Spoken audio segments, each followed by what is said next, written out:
Vamos abrir a Bíblia no Evangelho de Jesus, segundo o relato de João, capítulo 16. Evangelho de Jesus, relato de João, capítulo 16.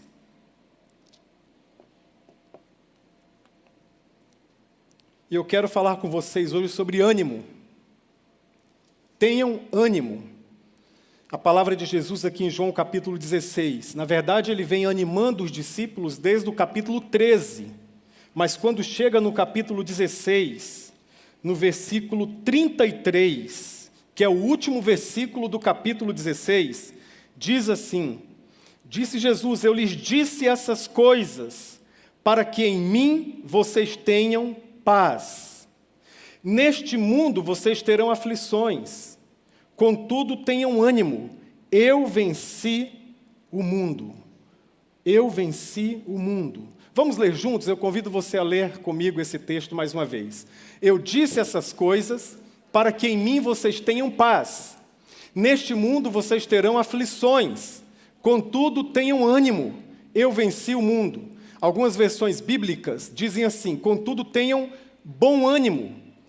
Qualificam este ânimo, tal é a palavra, a força, o impacto desta palavra na língua original grega.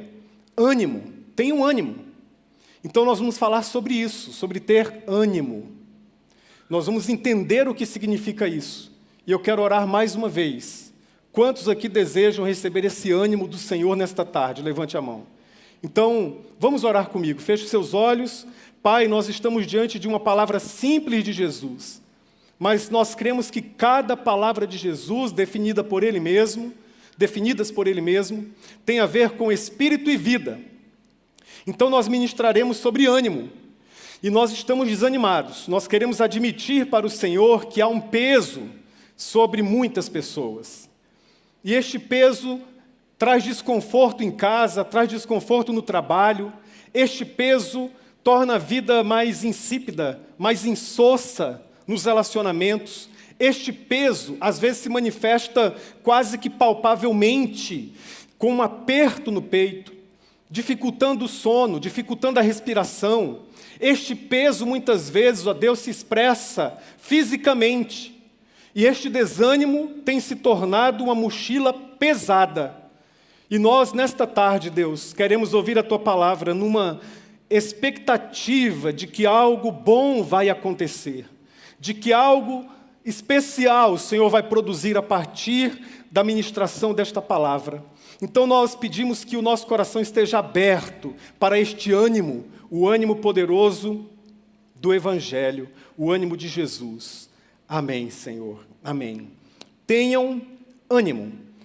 Esse versículo 33, na verdade, ele é um resumo de tudo que Jesus vem ensinando desde o capítulo 13. Daqui a pouquinho nós faremos uma síntese desse ensino. É algo maravilhoso. Ele vem falando sobre as dificuldades que eles vão enfrentar, ele vem compartilhando um pouco sobre a sua missão, sobre a sua paixão, a sua morte, o seu sepultamento, a sua ressurreição. Ele vem falando de coisas ruins e de coisas boas. Ele vem falando de coisas difíceis demais e de coisas boas demais. Diriam alguns até boas demais para ser verdade. Ele vem compartilhando verdades ao coração dos discípulos. E quando chega no verso 33 do capítulo 16, ele faz um resumo desse apanhado. Ele faz uma síntese. E ele diz assim: eu estou falando todas essas coisas. Que coisas? Todas as coisas que ele mencionou desde o capítulo 13. Ele diz: eu estou dizendo todas essas coisas para que vocês em mim tenham paz. Neste mundo, vocês terão aflições, como eu tenho demonstrado para vocês. Contudo, tenham ânimo. Eu venci o mundo. E aí ele vai nos falar de uma grande diferença, uma diferença enorme que se estabelece aqui. Na verdade, um contraste. É um contraste entre a expressão em mim e no mundo. Observe aí novamente no texto. Ele diz assim: em mim vocês tenham paz. E neste mundo vocês terão aflições. Há um grande contraste.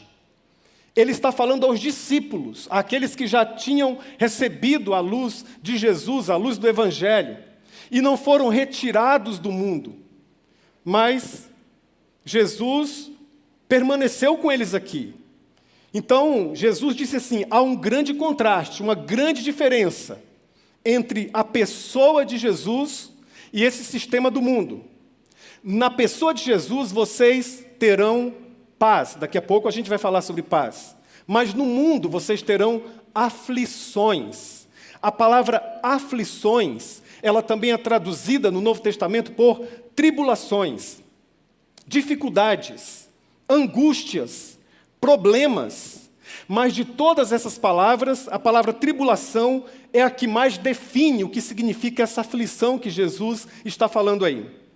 Tribulação é o mesmo processo pelo qual a azeitona passava antes de virar o azeite.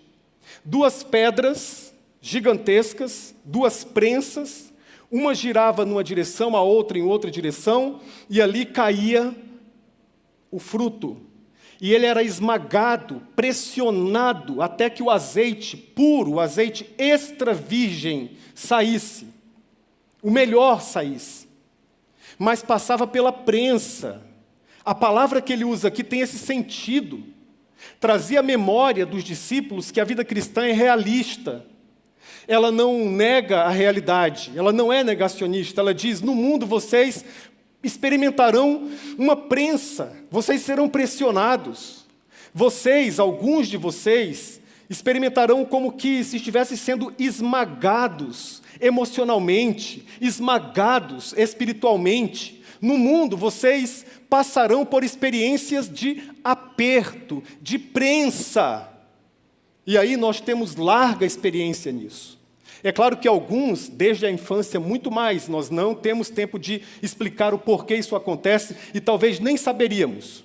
Porque alguns sofrem muito e parecem sofrer mais do que outros. Mas se você é ser humano, alguma medida de sofrimento você vai experimentar. Se você é gente de carne e osso, alguma luta, alguma prensa vai se estabelecer em sua vida. E Jesus está dizendo, isso é natural do mundo. Isso é natural do mundo que caiu. Isso é natural do que acontecera e que foi registrado em Gênesis capítulo 3. Uma grande prensa, ou melhor dizendo, uma porção delas foi colocada no mundo, num processo de fabricação em série. Há prensas em Cuiabá, há prensas no Mato Grosso todo, há prensas em Alta Floresta, há prensas lá em Fortaleza, há prensas em qualquer parte, há prensas dentro da sua casa, dentro do seu casamento, dentro da sua família. Em algum momento você vai experimentar aflição, você vai experimentar angústia. E Jesus, como o Evangelho é a verdade, ele não queria absolutamente negar isso. Ele não queria que você, como discípulo, evitasse isso. Nós não somos, não fazemos, enquanto discípulos de Jesus, apologia à dor, defesa ao sofrimento, mas, por outro lado, nós também não negamos. Nós aceitamos o fato de que esse mundo é um campo de batalhas. Nós aceitamos o fato de que neste mundo a coisa é difícil. Nós aceitamos o fato de que neste mundo nós passaremos por muitos perrengues, por muitas dificuldades. Mas Jesus diz assim, observe o contraste. Observem o contraste. Há um ambiente nocivo, maléfico, ruim, para que você viva todas as suas lutas e dificuldades. Este ambiente é o mundo. Mas há outro ambiente, acolhedor, abraçador e abrasador, outro ambiente de paz, de harmonia, outro ambiente em que as coisas vão se conectar, vão fazer sentido. Este ambiente não é a igreja, não é a primeira igreja batista de Cuiabá, não é uma religião, não é um conceito, não é uma filosofia. Este ambiente é uma pessoa, é a pessoa de Jesus. É a pessoa bendita de Jesus, pela qual você se apaixonou, pela qual eu me apaixonei. Na pessoa de Jesus, e nós nos relacionamos com Ele através da palavra, através da contemplação, através da oração, através do jejum, através do silêncio, através de simplesmente contemplar e ficar pensando nele, pensando no que Ele fez, pensando no que Ele disse, pensando no que Ele deixou de dizer. Nesse ambiente, Ele disse, você encontra paz. Você encontra paz. Essas aflições que existem no mundo, elas têm 4 fontes, você sabe pela palavra. Quando a pandemia começou, muitos se anteciparam dizendo assim, é coisa do diabo. E outros se anteciparam e disseram, é o anticristo que está chegando. E outros se anteciparam e disseram, foi Deus. Quem acertou e quem errou? Em certo sentido, todos acertaram e todos erraram em alguma medida. Porque quando nós estudamos a Bíblia, nós encontramos 4 fontes de aflições na vida. Há 4 fontes de pressões no mundo. Há 4 fontes que pressionam o nosso mundo. A primeira delas é Deus, acima de tudo. Deus tem um pacto, Deus tem um compromisso. Deus, neste compromisso e neste plano, envolve a terra. E Ele vai mover, Ele vai se estabelecer, Ele vai ajustar realidades na terra. E isso dói, isso machuca. Deus, a pessoa de Deus é uma fonte de pressão na terra. Por que o mal existe? Uma das razões é porque Deus permite. Mas não é a única fonte de pressão. Há uma outra fonte de pressão que a Escritura revela, que é a natureza humana, o homem. Nós, na nossa inclinação para o mal, na nossa inclinação perversa, nós também pressionamos o mundo. Nós pressionamos no sentido de gerar aflições. Quantas famílias são desestruturadas? Quantos pais pressionam a sua casa a viver fora dos padrões de Deus? Quantas mulheres pressionam o seu contexto familiar para viver algo que Deus não permitiu? E o resultado disso? Sofrimento. É uma fonte de pressão. Você e eu, nós, a nossa carne, a nossa natureza humana. É tão difícil. Meu pai, eu sei que eu tenho que caminhar pelo menos 3 vezes ao dia. 3 vezes ao dia seria maravilhoso. 3 vezes por semana. Mas por que eu não consigo? Eu sei que eu tenho que me alimentar de maneira balanceada. Eu sei, está tudo aqui. Eu sei que eu tenho que comer, que me faz bem, e o que eu como me faz mal. Mas por que eu me inclino sempre para o que é ruim? Eu sei quais são os hábitos nocivos à minha saúde física, à minha saúde emocional, mas por que eu me pactuo com esses hábitos? Entende? Nós somos fontes de pressão também dessa aflição citada aqui por Jesus. Mas também a natureza criada. A criação é uma outra fonte de pressão.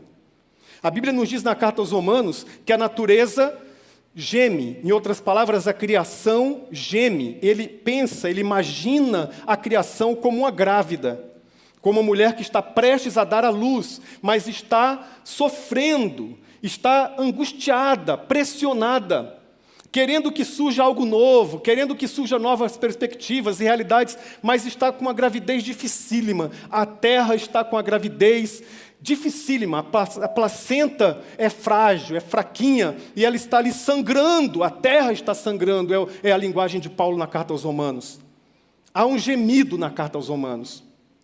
E diz a Bíblia lá que a natureza geme, há esse gemido da natureza. Mas também na carta aos Romanos capítulo 8 diz que o Espírito geme. Enquanto a terra geme, geme pela poluição, geme pela escassez de alguns recursos, geme porque o ser humano pressiona negativamente a natureza, o Espírito geme. Com gemidos inexprimíveis, ele intercede por nós diante de Deus. E nós, diz Romanos 8, gememos também. Nós gememos embalados por esta dor, por este sangramento da terra. É uma fonte de pressão. E, finalmente, eu nem gostaria de falar, mas preciso dizer, Satanás é uma fonte de pressão. São 4 fontes de pressão. Satanás também pressiona essa terra. Há uma batalha cósmica, há uma batalha espiritual. No livro de Daniel, por exemplo, o anjo aparece, o mensageiro de Deus aparece e diz, Daniel, desde o primeiro dia que você começou a orar, Daniel, primeiro ele diz, Daniel, homem muito amado, desde o primeiro dia que você dobrou os joelhos, desde o primeiro dia que você começou a orar, Deus deu ordem para que a sua oração fosse respondida. Mas o príncipe da Pérsia era um nome simbólico para a ação satânica. O príncipe da Pérsia me impediu, era uma potestade, o nome para uma potestade, comandada por Satanás. Ele impediu, interessante isso, ele impediu que eu chegasse e que respondesse a sua oração a uma batalha cósmica, uma batalha espiritual. Houve essa batalha. É forte isso. Paulo diz aos Tessalonicenses, olha, eu quis ir até vocês, não uma vez só, mas 2 vezes, mas Satanás me impediu. Satanás exerce uma pressão. O C.S. Lewis nos diz, num dos seus livros, Cristianismo Puro e Simples, que se um cristão comum, se um cristão mediano tivesse 30 segundos de visão sobrenatural do que acontece nas regiões atmosféricas, do que acontece no mundo espiritual, 30 segundos, ele diz que mais da metade dos cristãos morreriam de ataque cardíaco, de susto. É por isso que Deus não expõe, que Deus não abre, que Deus não mostra muitas vezes, e infelizmente alguns duvidam. Essas 4 fontes de pressão, Deus em primeiro lugar, porque Ele tem um plano para esta terra, um plano de amor. A natureza humana, o ser humano, causa sofrimento, causa dor também, traz consequências. A Bíblia diz que aquilo que o homem semeia, ele colhe. A natureza, a criação de Deus, a criação do Senhor, também geme. E, finalmente, o próprio Satanás. Então, tudo que nós estamos vivendo hoje é fruto de qual dessas pressões? Eu acho que seria muito temerário nós escolhermos uma. Eu acredito melhor nós pensarmos nas 4. Porque a ênfase de Jesus aqui é: vocês vão ter aflições causadas por todas essas fontes, por essas pressões. O nosso próprio compromisso com Deus nos coloca diante de algumas situações difíceis em alguns momentos. Mas não para por aí. Observe o contraste. Em mim vocês terão paz. E essa paz que ele diz é a palavra irene, que é uma tradução da palavra shalom. A palavra hebraica é shalom, e a palavra irene é a palavra grega, e a palavra paz é a palavra em língua portuguesa. Das 3, a mais fraca é a palavra paz. Por quê? Porque na palavra paz existem muitos selos. Paz é ausência de guerras, paz é quando tudo vai bem, paz é quando todas as coisas estão harmônicas. E a palavra paz aqui não significa ausência de batalhas, ausência de conflitos, ausência de aflições, ausência de guerras. A palavra paz, ela significa duração de um bem-estar, que é conectado não horizontalmente, mas é conectado verticalmente. O George Morrison, um teólogo importante da igreja, diz que paz, essa paz aqui, é você ter todos os recursos disponíveis, você ter todos os recursos à sua disposição. Então, estar de posse desses recursos. Então, quais são esses grandes recursos? Primeiro deles, a palavra de Jesus. Veja o que ele disse: eu lhes disse essas coisas. E aí eu quero passar o resumo para vocês aqui. Primeiramente, o que ele disse? Ele disse que eles deveriam ter uma atitude de servos, seguindo o seu exemplo, quando ele lavou os pés dos discípulos e disse: agora que eu fiz isso, façam também uns com os outros. Significam, sirvam uns aos outros. O que mais Jesus disse? Isso aqui traz paz. Quando eu estou muito preocupado com o outro, eu me preocupo menos comigo mesmo. Ele disse, ele antecipou a traição de Judas. João capítulo 13, versículo 18 a 30, em outras palavras, essa paz é resistente, ela aguenta até punhalada nas costas. Terceiro lugar, ele disse que estava avisando antes, para que quando acontecesse, eles acreditassem no que ele estava falando. Interessante isso.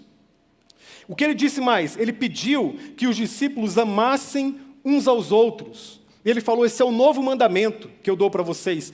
Amem uns aos outros. João capítulo 13, versículo 34. O que mais ele disse? Ele diz que Pedro o negaria. Judas vai me trair e você, Pedro, vai me negar. Em outras palavras, ele diz que ele coloca aqui essa pressão que o próprio ser humano exerce e vai, como resultado, vai gerar sofrimento.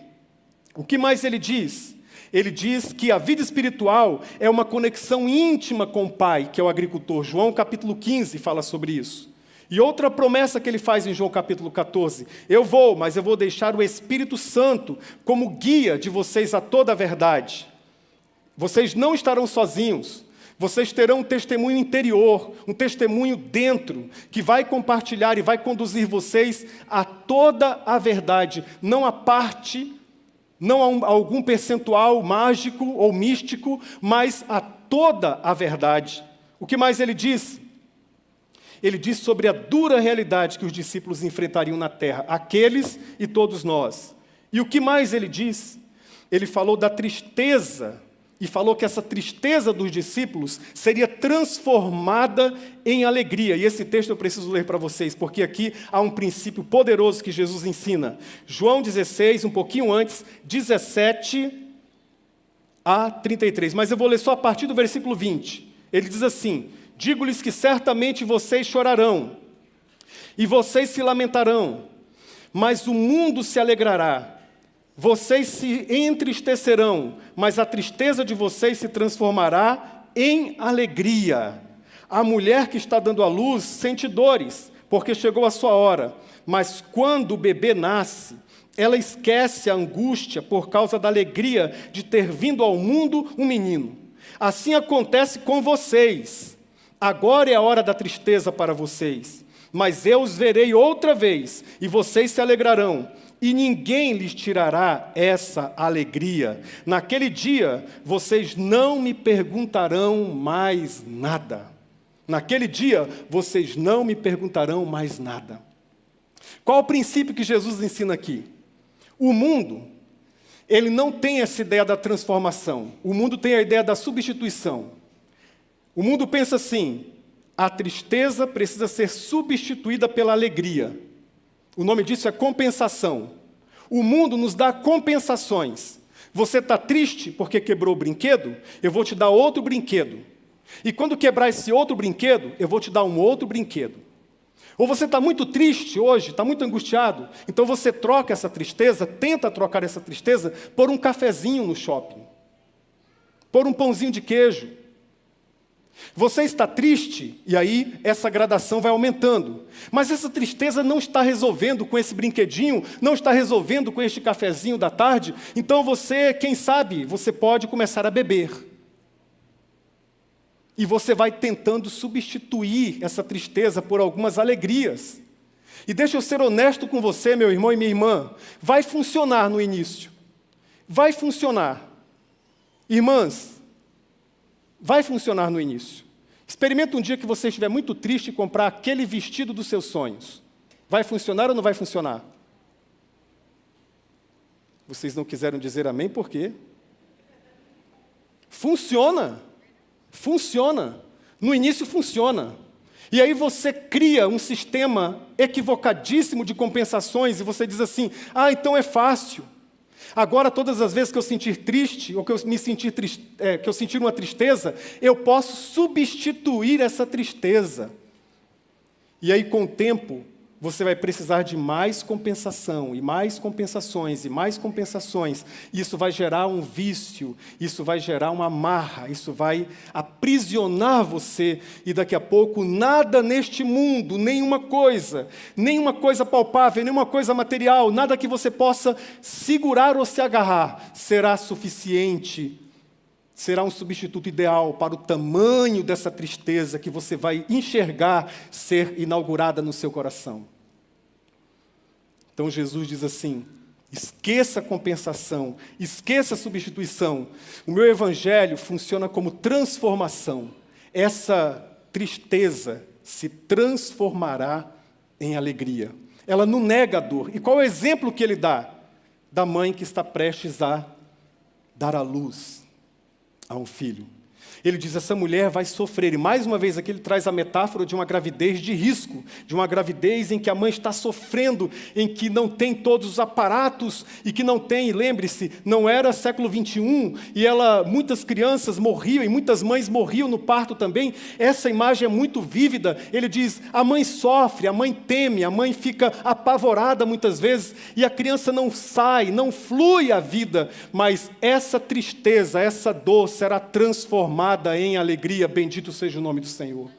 O que Deus está dizendo para você e para mim é que na nossa tristeza, Deus nunca desperdiça a nossa dor, Deus nunca desperdiça a nossa lágrima, Deus nunca desperdiça a nossa tristeza. Em algum momento isso vai gerar algo novo para a glória dEle, louvado seja o nome do Senhor. Não importa qual o tamanho da dor, qual o tamanho da dificuldade, qual o tamanho da luta. Quando eu enfrentei um dos meus maiores terrores, quando eu experimentei, lá ainda quando eu fui pastor na cidade de Poconé, no início do meu ministério, quando eu experimentei síndrome do pânico, aquilo para mim era algo extraordinariamente gigantesco, maior, meu Deus, eu não vou conseguir vencer isso. Mas o Senhor transformou aquela experiência de noite escura da alma no ministério mais pujante, no ministério mais firmado, mais ancorado no seu evangelho, mais ancorado na sua presença, um ministério transformado. Deus vai pegar a sua dor e transformar em algo especial, meu irmão e minha irmã. Por isso Jesus disse, tenham bom ânimo. Há um grande recurso, e o primeiro deles é essa palavra de Jesus. Essa palavra de Jesus. E é interessante que a fé cristã ela é realista, mas ela também é sensível. Veja o que diz o versículo 12 aqui de capítulo 16. Tenho ainda, Jesus dizendo, eu tenho ainda muito que lhes dizer, mas vocês não podem suportar agora. Não podem suportar agora. Alguns perguntam, pastor, mas por que a igreja não prega tudo de uma vez? Porque muitos não suportam. Muitos não suportam. Por que a igreja não fala da morte o tempo todo? Nós estamos vivendo um tempo de morte, porque muitos não vão suportar. Então, até nisso, Jesus cuida da gente. Há uma verdade que você pode suportar agora. Há outra que você vai suportar daqui a pouquinho. É um caminho de maturidade. É um caminho de maturidade. Mas também há a pessoa de Jesus. Olha o que ele diz. Eu lhes disse essas coisas para que em mim vocês tenham paz. É nele, é na pessoa de Jesus. Isso é um grande recurso. Nós precisamos aprender a praticar a presença de Jesus. Como é que eu faço isso? Pela oração, pela palavra. Eu tenho um conselho básico para todos, que eu sigo. E todos os anos eu sigo esse conselho para mim mesmo. Eu ensinei a minha filha, estou ensinando a minha filha menor, que hoje está com 12 anos, esse conselho. Começa pelo Novo Testamento. Leia Mateus, Marcos, Lucas e João. Terminou? Leia de novo. Mateus, Marcos, Lucas e João. Terminei, pastor. Leia novamente. Mateus, Marcos, Lucas e João. Durante um ano, só leia esses 4 evangelhos. Enquanto você lê, você faz algumas perguntas para si mesmo e para o texto bíblico. Você pergunta, quem é Jesus? O que ele diz? Quando ele diz? Para quem ele diz? Com quem ele briga? Com quem ele não briga? Quem se sente repelido pela presença dele? Quem se sente incluído pela presença dele? Quem o acompanha? Quem o segue? Você vai fazendo essas perguntas. Onde ele entra? Onde ele não entra? De quais lugares ele fora expulso? Quais os lugares o chamou para perto? Durante um ano. Esqueça que a Bíblia tem outros textos por enquanto. Durante um ano você leia somente Mateus, Marcos, Lucas e João. Mateus, Marcos, Lucas e João. Já terminei, pastor. Leia novamente. E olha que eu estou pedindo para você ler, porque na China, a igreja perseguida, eles decoram, eles memorizam, eles têm na ponta da língua tudo o que Jesus disse em Mateus, Marcos, Lucas e João. Faça isso em oração. Eu quero te conhecer, Senhor. A Bíblia tem letras vivas. A Bíblia tem letras de fogo. A Bíblia fala ao seu coração, fala ao seu espírito. Há uma venda que é tirada dos seus olhos quando você lê a Bíblia com humildade, querendo aprender. E aí a pessoa de Jesus vai ser um grande recurso para você ter ânimo. E finalmente, a obra de Jesus. Diz o Senhor, contudo tenham ânimo, eu venci o mundo. Tenham ânimo, eu venci o mundo. Vejam que aqui ele não tinha sido crucificado, aqui ele não tinha sido sepultado, aqui a sua paixão não tinha acontecido ainda, mas ele profetiza.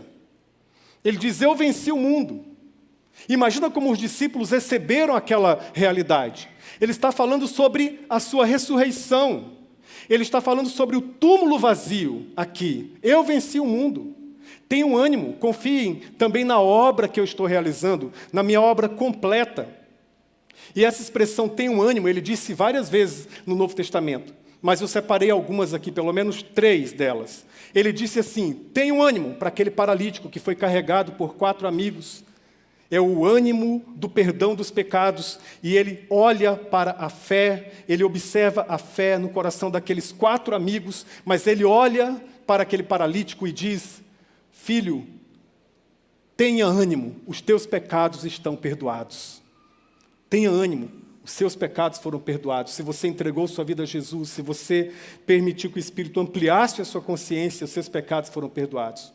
Aí depois, isso está em Mateus capítulo 9. Em Mateus capítulo 9, a partir do versículo 18, ele tem um encontro com uma mulher que vem se arrastando, uma mulher que já tinha gastado todo o dinheiro com os médicos, ela tinha um fluxo de sangue, e aquela mulher toca em Jesus, e Jesus disse: filha, tenha ânimo.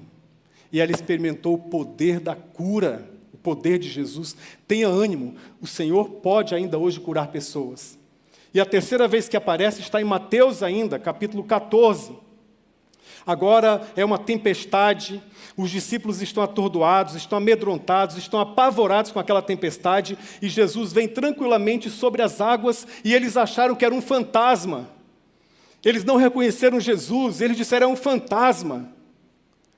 E Jesus diz para Pedro, o Pedro fala assim para ele: se és tu mesmo, Senhor, manda eu ir ter contigo. Jesus diz: vem. E Jesus disse antes: tenham ânimo para eles.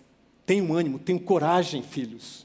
Eu sou o Deus, eu sou o Senhor Todo-Poderoso, que dá ordens à tempestade, que faz acalmar toda e qualquer tempestade.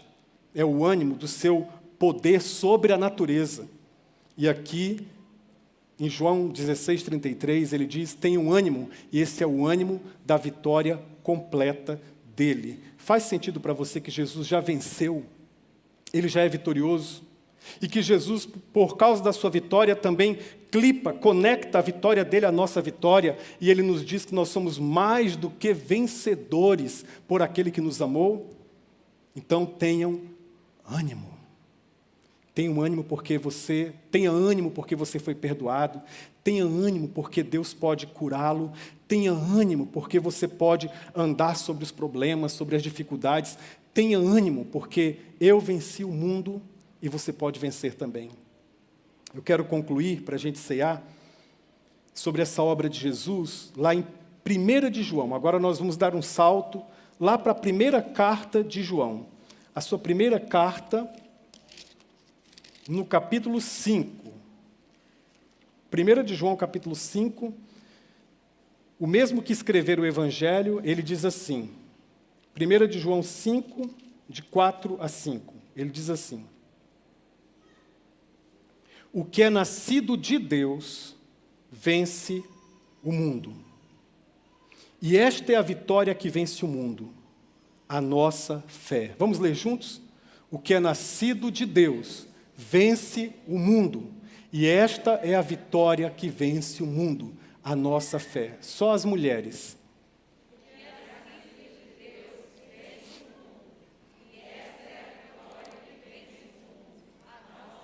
Agora os homens. O que é nascido de Deus vence o mundo, e esta é a vitória que vence o mundo, a nossa fé. Todos juntos. O que é nascido de Deus vence o mundo, e esta é a vitória que vence o mundo, a nossa fé. Então eu preciso saber o que é ser nascido de Deus. E eu quero resumir isso também, porque isso é importantíssimo, isso é poderoso. Em 1 de João capítulo 5, ele vai dizendo sobre essas realidades do novo nascimento. Mas quando chega no versículo 11, ele diz assim: este é o testemunho, que Deus nos deu a vida eterna, e essa vida está em seu Filho. Versículo 12, quem tem o Filho tem a vida, quem não tem o Filho não tem a vida. O novo nascimento é ter o Filho. O que significa ter aqui? Significa receber o Filho. O versículo 11 diz que há um testemunho. Ele vem falando sobre o testemunho em todo o capítulo 5. E ele diz, o testemunho que Deus deu a respeito de si mesmo é que ele está fazendo uma obra neste mundo, e essa obra envolve o seu Filho, Jesus. E ele diz, o testemunho é que Deus nos deu a vida eterna. Vamos prestar atenção nos verbos. Primeiro, ele nos deu. Quem nos deu? Deus. Ele não vendeu. O verbo aí não é vender. Não há nada, nem dinheiro no mundo que seja capaz de comprar a nossa redenção. Davi, no Salmo 51, já havia afirmado isso. Nada pode comprar a salvação. Ele nos deu. Ele também não emprestou para depois tomar de volta quando você faz uma coisa errada. Quando você erra, ele toma a sua salvação e você perde. Ele não emprestou. Ele nos deu. Ele nos deu o quê? A vida eterna. Eu não posso dar a você um iate, porque eu não tenho um iate, mas quer uma caneta? Eu posso te dar uma caneta. Pode ser Bic? Porque eu tenho. Eu só posso dar o que eu tenho, o que eu possuo. O Senhor Deus possui a vida eterna. Por isso Ele pode dar a vida eterna. Ele é o único que pode dar a vida eterna. E Ele dá essa vida eterna. E Ele coloca essa vida eterna conectada a algo maravilhoso, ao seu Filho. Ele diz, essa é a vida eterna. Essa é a vida eterna. Ela está em seu Filho. Agora o versículo 12, ele resume isso. Quem tem o Filho, tem a vida. Quem não tem o Filho de Deus, não tem a vida. É simples assim.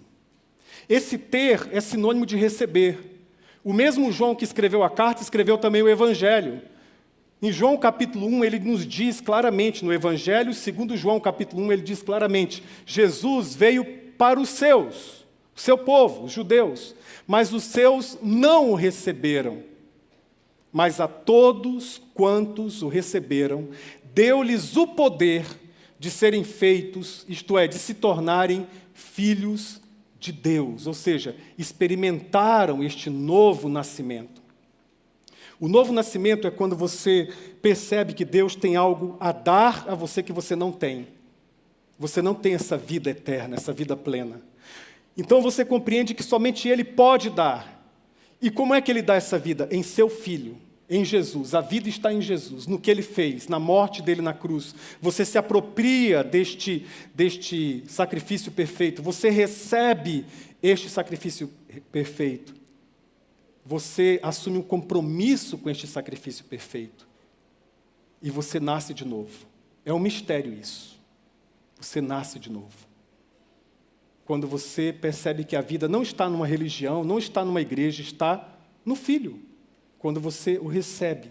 E Paulo nos ensina que esse receber pode se dar através de uma oração. Carta aos Romanos, capítulo 10, versículos 9 e 10, ele diz claramente, se confessares com a tua boca que Jesus é o Filho de Deus, e em teu coração, se você confessar com a tua boca que Jesus é o Filho de Deus, e em teu coração você crê que Deus o ressuscitou dentre os mortos, você será salvo. Se com a tua boca você confessar e se com o teu coração você crer. É uma confissão. A palavra confissão, na língua original do Novo Testamento, a língua grega, é homologar. Homologar significa eu afirmo, eu falo junto, eu confesso. Homologar significa falar a mesma língua. Eu falo a mesma língua que o Espírito está falando. E essa é uma obra espiritual. É uma obra que Jesus está fazendo o tempo todo, 24 horas por dia, 7 dias por semana, independente de nós estarmos com o templo de portas fechadas, Ele está operando, Ele está fazendo. Todas as vezes que o Evangelho é pregado, há uma mobilização espiritual, como há neste santuário, neste momento, e o Espírito começa a sussurrar que você não precisa estar sozinho neste mundo. Que você não precisa ser esmagado pelo peso das aflições, que você pode recuperar o ânimo, você pode ter ânimo, porque Ele venceu o mundo, e a vitória que vence o mundo é a nossa confiança nele. Nascer de novo significa confiar nisso que Jesus fala. Feche os seus olhos, porque eu tenho certeza que o Espírito está fazendo a obra dele aqui, operando a obra dele aqui, e você pode experimentar esse novo nascimento hoje. Esse novo nascimento agora. É uma confissão. Eu creio que o Senhor é o Filho de Deus. E eu creio que o Senhor foi ressuscitado dentre os mortos. Eu creio que o Senhor está vivo e ativo no planeta Terra, em todos os lugares. E eu desejo tanto que o Senhor esteja ativo na minha vida, no meu coração. Eu assumo publicamente um compromisso de ser teu discípulo. E aí isso é o novo nascimento. Enquanto todos estão orando, eu quero fazer a pergunta que o próprio Jesus fez inúmeras vezes, registrada a pergunta por Mateus, Marcos, Lucas e João, especialmente. Siga-me, disse Jesus. Você quer seguir a Jesus, reconhecendo-o como o Filho de Deus que está vivo, o teu Senhor, o teu Salvador? Você deseja reconhecer Jesus como teu Senhor e como teu Salvador? Onde você estiver, aqui em casa, faça apenas um sinal. Aqui no templo eu vou enxergar. Aí na sua casa vai ser mais íntimo ainda, mais poderoso ainda, entre você e Deus. Erga uma de suas mãos e eu vou orar por sua vida. Alguém na galeria, aqui, eu quero seguir a Jesus. Deus abençoe, querido. Já vi, pode baixar sua mão. Mais alguém? Erga bem alto a sua mão se o Senhor falou ao seu coração. Deus abençoe, filha. Já vi. Deus abençoe também, filho. Há mais alguém? Deus te abençoe, filhinha. Já te vi ali também. Erga bem alto a sua mão. Deus te abençoe, filha, aqui à minha direita. Deus te abençoe, filho. Na galeria temos alguém? Erga bem alto a sua mão. Se o Senhor falou ao seu coração, se a palavra de Deus foi ministrada ao seu coração, fez sentido, levante sua mão e eu vou orar por sua vida. Alguém? Deixa eu orar por estas pessoas. E eu peço à igreja que batalhe comigo em oração. Pai, em nome de Jesus, escreva o nome de Jesus no coração de todas essas pessoas que sinalizaram o desejo de seguir ao Senhor, de se tornarem aprendizes do Senhor. Escreva o nome delas no livro da vida e escreva o nome do Senhor no coração delas. No nome de Jesus, nós oramos, ó Deus. Amém. Quero chamar o Orlando aqui antes da nossa ministração da ceia. Nós vamos terminar com esse formato novo da ministração da ceia.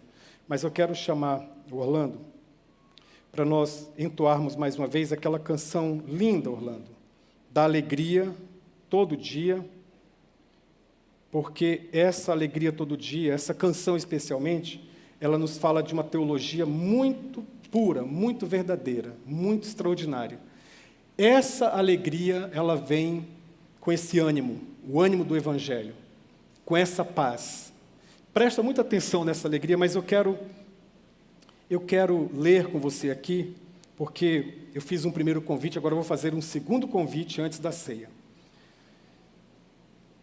Quando Jesus disse assim, João capítulo 16, o texto que lemos, João 16, 33, quando ele falou assim, eu estou falando todas essas coisas, ou em outras palavras, eu estou dando todas essas informações para vocês, para que vocês, em mim, tenham paz. Contudo, tenham ânimo. Vocês terão muitas aflições no mundo, contudo, tenham ânimo. Eu venci o mundo. No capítulo 16, me saltou aos olhos uma informação que, a meu ver, se você levar essa informação muito a sério, esse ânimo virá mais rápido. Eu pensei nisso a semana inteira, irmãos. A semana inteira. Está no versículo 27 de João 16. Está bem pertinho aí. Olha o que Jesus disse. Dentre as muitas coisas que ele disse assim, pois o próprio Pai os ama. O próprio Pai os ama. O Pai te ama, meu irmão. Tenha bom ânimo. O Pai te ama. Marido, você que está lutando para manter o seu casamento, o Pai te ama. Esposa, o Pai te ama. Os pais que estão aqui, autoridades representativas na vida de seus respectivos filhos, o Pai ama vocês. O Pai te ama. O Pai ama você que acha que está quebrando, que acha que vai falir, que acha que vai ter dificuldades. O Pai ama você que está se sentindo esmagado, pressionado. O Pai ama você, pastor, que jamais imaginou que pastorearia num contexto como esse. Jamais. O seminário não te ensinou algo nem parecido com isso. O Pai ama você, pastor. O Pai ama você, facilitador de pequeno grupo. o Pai te ama, o Pai te ama. Você que deixou a sua terra, que deixou o Ceará e veio aqui para um convite irrecusável. Ele é irrecusável mesmo o convite de Deus, mas ele é desafiador. O Pai te ama. Vanessa, o Pai te ama, filha. Você que saiu de lá com seu marido, com seus 3 filhinhos pequenininhos, em idade escolar ainda, o Pai te ama. O Pai te ama, Meila. Você que me acompanha nessa jornada ministerial, o Pai te ama. O Pai ama você. Muito, muito. Nós temos um Pai nosso que estás nos céus. Santificado seja o teu nome. Venha a nós o teu reino. Seja feita a tua vontade, assim na terra como nos céus. O pão nosso de cada dia, dê-nos hoje. Cada dia dessa pandemia, dê-nos hoje. Perdoa as nossas dívidas, assim como nós perdoamos aos nossos devedores. Não nos deixes cair em tentação, mas livra-nos do mal, porque teu é o reino de amor, o poder que promove amor e a glória para todo sempre. A glória que inaugura bondade na nossa vida. Irmãos, Moisés pediu para ver a face de Deus. E Deus falou assim: tá bom, Moisés, eu farei passar diante de ti a minha bondade. A bondade do Senhor é uma expressão da sua glória. O Pai te ama, de verdade, o Pai te ama. Tenha bom ânimo, o Pai te ama. Está difícil, está complicado, mas o Pai te ama. Flávio, você que serve de 7 da manhã lá no seu trabalho secular, mas ainda encontra tempo para servir como pastor aqui também, voluntário nessa comunidade que te ama. Essa igreja te ama, mas tenha certeza, o Pai te ama muito mais, Flávio. Cris, você que deixou São Paulo, a terra da garoa, e que veio para cá acompanhando o seu esposo, o Pai te ama. O Pai te ama, o Pai ama você, meu irmão. O Pai ama vocês também, que falam com as mãos.